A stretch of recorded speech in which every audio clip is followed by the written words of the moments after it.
Howdy folks, Brian Cusco here at Triple B. Today we've got Mr. Clint Laidlaw for you guys. If you've heard of Clint's Reptiles, great channel here on YouTube. He makes lots of great informational videos about different animal species and does a really good job of it. Sometimes you watch people on video and you think, is this guy for real? And I thought that about Clint. And then I sat down with him in person and realized that yes, he actually is for real. So without further ado, you're watching Triple B TV.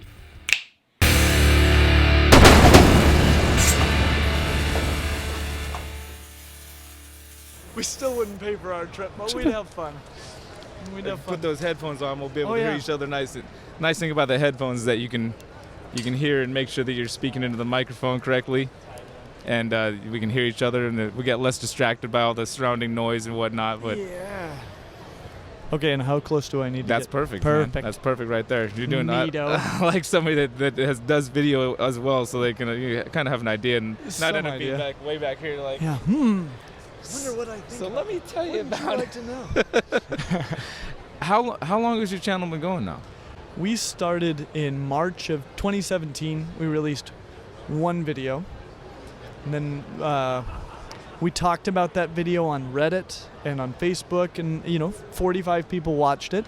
It was awesome. And then we decided finally to release a second video in June of 2017. We sat on that one for a month. And then at the end of July, we released our third video. And then at that point, we started releasing one a week. So, we didn't know how far we were going to go with this. This was actually Jason's idea to even make a channel. And, our original goal with it was that maybe we would make enough money to get an Airbnb sometime so, we could take our families out for a weekend away. That was the dream plan of the channel. And we weren't anticipating the big response. I don't think we dreamed we'd still be making videos now. Well, it's nice to have it go that way. I mean, I don't think anybody really gets into. Well, if you're not doing it for fun, then it's But you do a really good job, man. Well, thank you. You do a great job. The way that you present the animals and like your enthusiasm and just the whole demeanor, the way it all happens. I can see why it's gotten so big and why it's doing so well. Well, I appreciate hearing that. It's been amazing, and the response of it was really the comments early on. The responses were so positive from so many people, and we were probably 5-10 videos in, and I realized, gosh, if we stopped making videos, there would be thousands of people that would be fairly upset about it, and that was a sobering moment, Yeah, that helps the drive keep you going. Oh yeah, I guess, and we were having so much fun, and then we went to our first expo, after we'd really started the channel, and just meeting the people, because before that, I felt like I'd attained low-level fame on The Sims or something. On my phone, lots of people tell me that I'm cool. But in real life, there's not anybody ever who has any idea what we're doing, And then we go to an expo, and all these people are like, your channel means so much to us. It's helped us so much. And it's like, wow.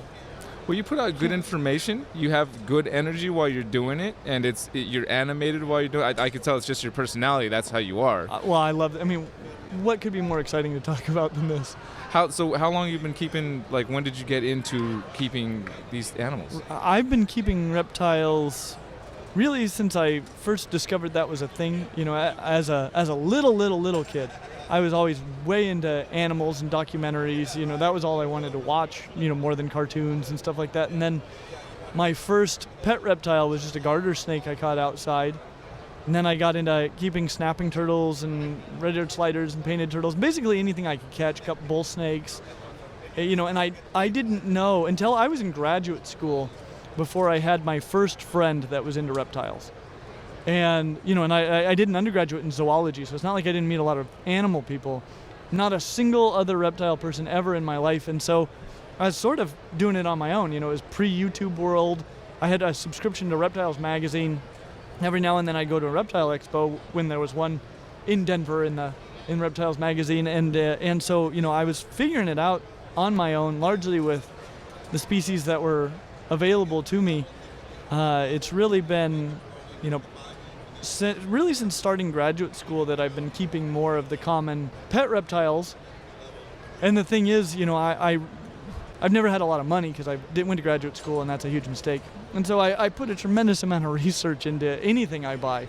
and that includes the reptiles I bought. And so, when Jason started talking to us about making a YouTube channel, I was like, well, this is the resource I always wanted, but didn't exist.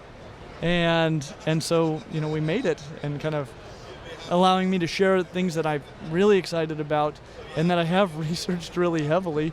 And it's been a great experience. But yeah, so it's been all my life, but with captive breeding and stuff, it's been in the last 10 years or so that I've been breeding more things myself and enjoying that side of the hobby as well, and sharing it with other people who are into it. Yeah. It was about me by myself my whole life.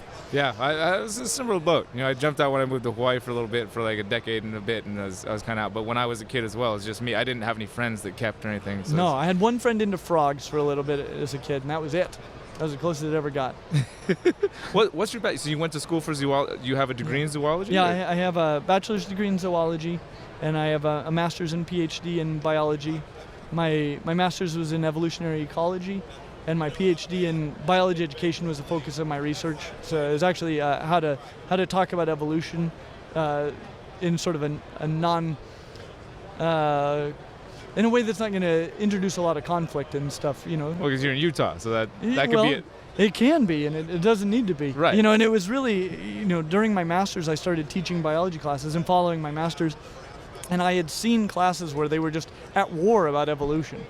And then I started teaching evolution, really heavily evolution in my biology classes, and nobody seemed to have a problem with it at all. And so I've been trying to figure out why didn't they mind when I taught them about it, and they did mind so much with other instructors. Like, what am I doing?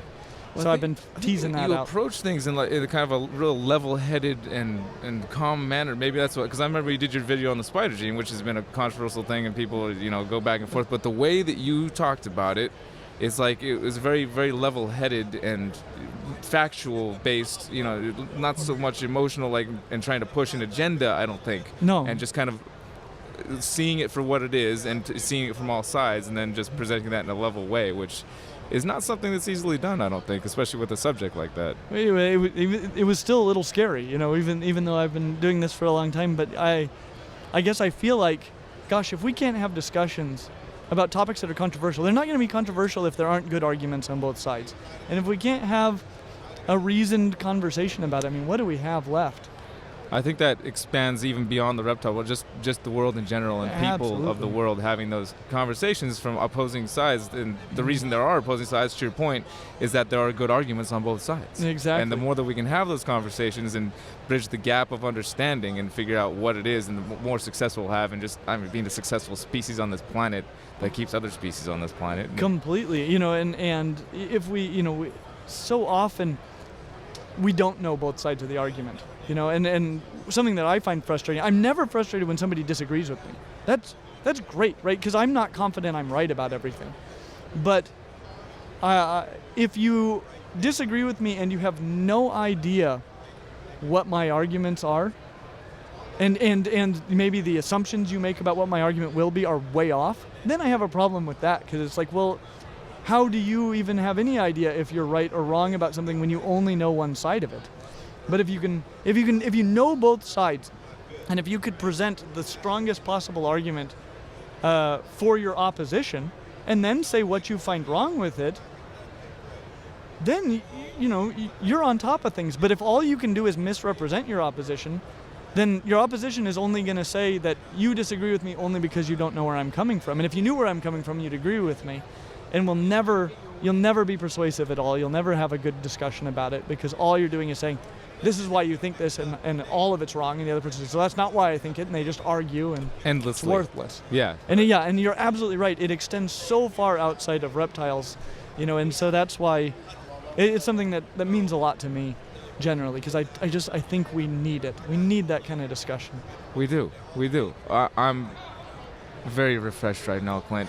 I really appreciate you coming, sitting down with us for a few minutes here and talking about that was a beautiful thing you just said, man. I think if everybody could take that approach, then we'll have a lot more success in everything we're doing here as a human species, man. So I hope so. I think keep it up. Keep doing the good things you do, putting your brain and your heart into it. It's a tough combo to find in a person, where they get their brain and their heart connected in one, and they're able to communicate it successfully like you've been doing, man. So YouTube's really cool because no matter where your brain and your heart are, you can find other people that want to hear about it. This is a niche where my brain and my heart have always been, that I never could find anybody else who even cared. And now apparently there are just thousands and thousands of people out there that really do care, and it's so refreshing. And I love what you're doing because it's excellent. I think you're strengthening the hobby. You're just making the world a better place. So that's the goal, man. If we can't do that, then I might as well just go to sleep. Absolutely, absolutely. Perfect, man. Hey, thank you for having me on. Yeah, thank you for coming on, man. That was perfect. That was timing. It was perfect. It was perfect. I'd like to thank Clint one more time for sitting down with us for a few minutes there. He's just somebody I would consider to be an exceptional human being. Having only spoken to the man for a few minutes, it was readily available information to see that. Yes, indeed. Next week, we've got Mr. Jay Summers on here for you from the Herpeton Talks. He's going to be talking about caudates or salamanders. And Jay is potentially maybe bred more species in captivity variety-wise than anybody else on the planet. Should be a pretty good talk. Until then, you've been watching Triple B TV. Y'all take care.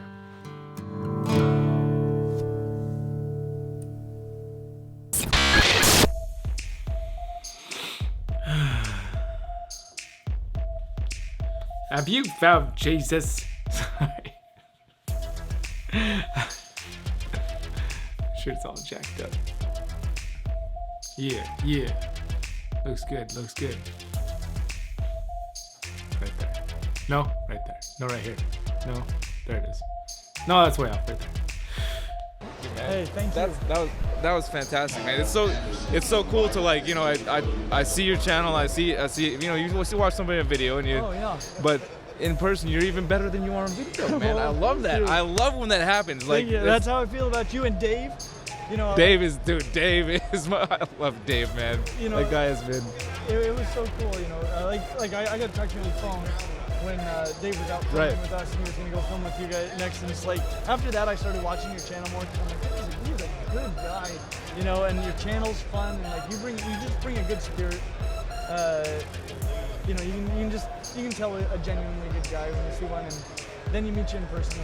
I try to capture it in a way that makes it hopefully helpful for other people, and try to show everything I'm thinking. And sometimes I overthink things, I think, but at the base I try to just get back and just take what's here and just make it something that hopefully other people can benefit from. Yeah, absolutely. Hey, thank you so much for doing this. Yeah, of course. Appreciate you.